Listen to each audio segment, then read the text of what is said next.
À 12 ans, ma fille sait se faire cuire 2 œufs, des pâtes, lancer une machine et vider le lave-vaisselle. Pas parce que je suis une feignasse. Ah si, mais ça c'est un autre sujet. Mais surtout parce que c'est un grand principe de la pédagogie Montessori, la dignité de l'enfant. Et de mon point de vue, c'est rassurant pour l'enfant de savoir qu'il n'est pas complètement démuni en cas d'imprévu. L'incapacité crée de l'anxiété. D'ailleurs, cette même petite fille, vers 8 ans, elle m'a dit un jour en voiture: «Maman, je sais pas conduire, comment je vais faire quand tu seras morte?» Ok, je sais pas cuisiner non plus. Bah, c'est violent, mais j'entends surtout sa peur. Et je vais pas lui dire: «T'inquiète pas, c'est pas pour tout de suite». Il faut que je lui montre concrètement qu'on peut remédier à cette peur immédiatement. Donc, je vais te montrer ce midi qu'est-ce que tu penses de préparer les gnocchis toi-même et je t'accompagne. Tu apprendras à conduire, d'ailleurs regarde le levier de vitesse. Je vais te montrer comment il fonctionne tant qu'on y est. On le fait tout de suite, là on commence. Pourquoi remettre à plus tard? À 18 ans, on va pas savoir cuisiner de manière magique, saura pas faire la conduite accompagnée le premier jour de manière magique non plus. Donc, on commence tout de suite. On bat le fer tant qu'il est chaud. Puis, on rassure en disant que les choses se font progressivement. C'est pour ça que les enfants sont considérés comme mineurs au moins jusqu'à 18 ans. Quel est l'intérêt de tout faire pour nos enfants? Le rôle du parent, c'est de préparer l'enfant à la vie. Et ça, c'est pas l'école qui le fera. Pas de cours de cuisine, de couture, de budget. C'est notre boulot. Donc cette transmission, elle commence dès la petite enfance, avec votre pitchou sur sa tour d'observation qui coupe les légumes à côté de vous à la cuisine. Alors au début, il n'aide pas vraiment, il prend plus de temps, il met du bazar. Il y a un peu de stress aussi parce qu'il est en équilibre. Il peut manipuler des couteaux, des économes. Il n'aide pas, mais en imitant, il apprend. Il vide le lave-vaisselle une assiette après l'autre. C'est hyper long, on a peur qu'il casse. C'est pas grave en fait.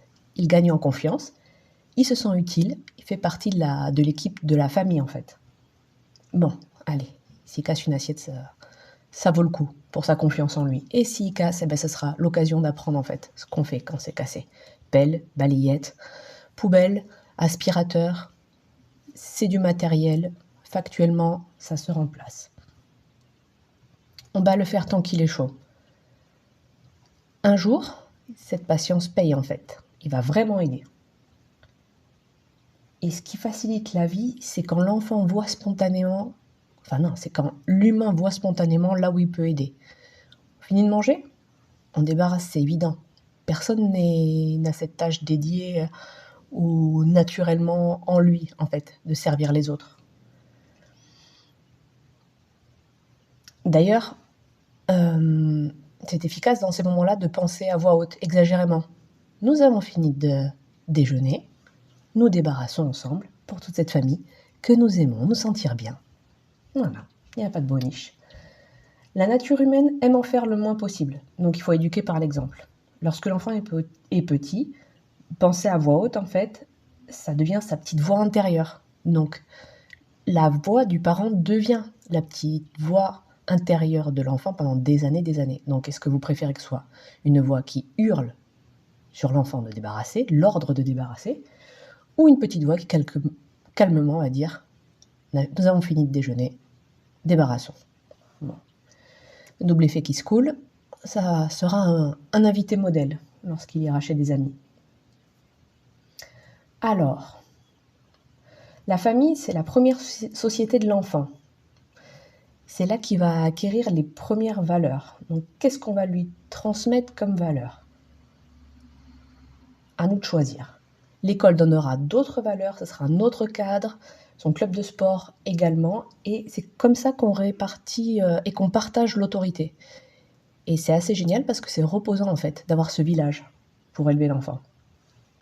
En école Montessori, nous voyons des petits qui ne font rien à la maison. C'est flagrant, ils sont incapables de savoir quoi faire de leur assiette en fin de repas. Décidément, je suis très sur le débarrassage. Ils ne savent pas ouvrir la poubelle. C'est un exercice de motricité en fait, de savoir ouvrir la poubelle. Si elle est à pédale et de simultanément vider son assiette dedans. Du coup, je parle même pas de la motivation des parents à scolariser leur enfant dans cette école s'ils sont à ce point éloignés de la pédagogie Montessori au quotidien. Le plus gênant finalement, c'est pour l'enfant. Il se sent banane en fait, il est faible. Les autres savent gérer et lui, il est incapable de s'occuper de ses affaires. En leur rendant la vie... non, c'est plutôt... le parent ne rend pas la vie douce, ne rend pas la vie facile à l'enfant en faisant tout à sa place. Il l'affaiblit en fait. Bien sûr, c'est différent. Si votre enfant est malade, s'il est porteur d'un handicap, si il est plus âgé, qu'il est au beau milieu de ses examens, dans ce cas, oui, on peut lui faire la vie un peu plus douce. Et il y a quelques mois, j'ai regardé une vidéo de la youtubeuse Gaëlle Garcia Diaz. Elle mettait son bébé dans un transat devant la télé pendant qu'elle vidait le lave-vaisselle. Mais non. Même tout bébé, la place de l'enfant, jamais devant un écran, un bébé déjà, mais surtout à la cuisine, et puis il regarde ce que maman fait en fait. Et puis elle lui parle pendant qu'elle vide le lave-vaisselle, ou elle chante, elle fait ce qu'elle veut, mais l'enfant ne doit pas intégrer que sa place est devant la télé, pendant que le parent est en train de faire du nettoyage dans la maison. Donc je lui avais dit gentiment en commentaire, elle avait répondu « Ah oui, j'avais pas vu les choses comme ça, effectivement ». Donc élever l'enfant dans du coton, ça ne l'élève pas, au contraire, ça le fragilise, ça le rend dépendant. D'ailleurs, voilà, qu'est-ce que le parent a à y gagner? L'image d'un parent qui se sacrifie, à bonne conscience. L'envie de faire vite et bien aussi, je comprends, hein, mais c'est pas un cadeau à faire à l'enfant. Réfléchissez-y. Pourquoi vous faites tout à la place de l'enfant? Vous avez peur qu'il fasse mal, vous avez peur qu'il casse? C'est votre devoir de parent, on a tout fait pour vous. C'est davantage chez les garçons que chez les filles que l'implication est moindre dans la gestion de ses affaires et de son corps. Parce que là aussi, il arrive un moment où l'enfant il vous dit « je veux faire tout seul » pour se doucher, pour s'habiller. Il faut l'écouter, oui, il va peut-être mettre son pantalon à l'envers, il va pas bien se savonner tout partout. Au début, on supervise. Puis petit à petit, de moins en moins. L'enfant a moins besoin de votre assistance. Et vous avez tout à y gagner, vous retrouvez votre temps en fait. Puis lui, il gagne en confiance. Tout le monde est gagnant dans l'histoire. La famille est l'élément qui va le plus influencer la vie de votre enfant. Il passera un grand nombre d'heures à l'école et il tombera également sur des enseignants charismatiques. Et un jour, ses amis pèseront plus dans la balance que votre voix.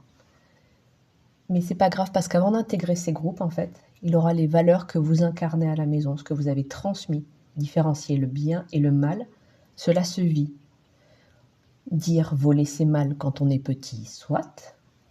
Et après on nuance, quand l'enfant grandit, voler c'est compréhensible si c'est pour sauver sa famille. Et ces valeurs-là, c'est vous qui allez les transmettre au quotidien. Jusqu'à 7-8 ans, l'enfant, tout ce que vous dites, c'est parole d'évangile presque. Vous lui transmettez votre grille de valeurs.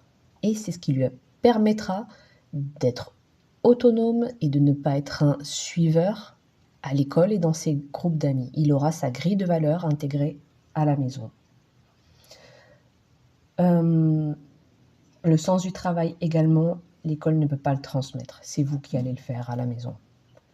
Et c'est du boulot d'être parent. En fait, on ne devient pas parent ni pour économiser de l'argent, ni pour économiser du temps. C'est pas possible. Donc c'est la famille qui donne les qualités que nous souhaitons voir reflétées chez nos enfants. Bah oui, c'est du boulot. Et quand l'enfant devient plus critique en grandissant envers la parole des parents, et jusqu'à l'adolescence où il peut presque de manière systématique s'opposer, surtout s'il n'a pas été écouté avant, c'est là que vous verrez ce que vous avez semé, ce que ça donne en floraison. L'autonomie, l'indépendance, ça peut pas mal germer en fait. Et si on regarde la vie de l'autre côté, si on regarde le grand âge, nous redoutons tous la perte d'autonomie du grand âge. Mais l'enfant qui est incapable de s'occuper de lui et de son environnement, il n'a pas de dignité non plus. Allez, je vous laisse plancher 3 heures là-dessus. Bon, aujourd'hui, c'est café sous la pluie, vous avez vu. Et mes recommandations lecture. As-tu rempli un seau aujourd'hui? Celui-là, je l'ai tellement lu à l'école. Alors, le concept, c'est que tout le monde porte un seau. Et plus on est gentil avec les gens, plus on remplit ce seau. Et ce seau, il se remplit aussi en étant gentil avec soi-même. Les autres remplissent notre seau en nous disant des gentillesses. Mais quand notre seau est vide, on ne peut pas le remplir en étant méchant avec les autres. J'aime bien cette image, c'est tout simple mais super efficace chez des maternelles, donc cycle 1. Tu ne peux jamais remplir ton propre seau en pillant celui des autres. Et ouais, on peut croire parfois que en étant méchant, ça va nous faire du bien. Non, jamais. Et alors, surtout, ce que j'aime bien dans ce livre, c'est qu'il dit que c'est tellement facile de remplir le seau des autres, mais surtout quand on remplit le seau des autres, ça remplit le nôtre. En étant gentil avec les autres, on est gagnant aussi. On ne perd rien. Voilà, donc j'aime bien cette idée. On peut dire bonjour au chauffeur du bus, ça remplit son seau aussi. Voilà. Tout simple. Tu peux écrire à l'institutrice pour la remercier. Bon, c'est ce qu'on fait à la fin de l'année. Tout simple, mais elle aussi, elle a un seau à remplir. Et puis surtout, cette image-là, quand tu es un remplisseur de seaux, il fait bon vivre dans ta maison, ton école et ton quartier. Remplisseur de seaux rend tout le monde heureux. Ça me fait penser à un film aussi, là. Un monde meilleur, je crois, avec l'acteur... je vais y réfléchir, je le mettrai dans la description. La même version de l'histoire finalement, mais adaptée aux adultes en film. À la fin était dramatique, mais je vais retrouver le film et vous le mettre dans la description. Allez, à bientôt!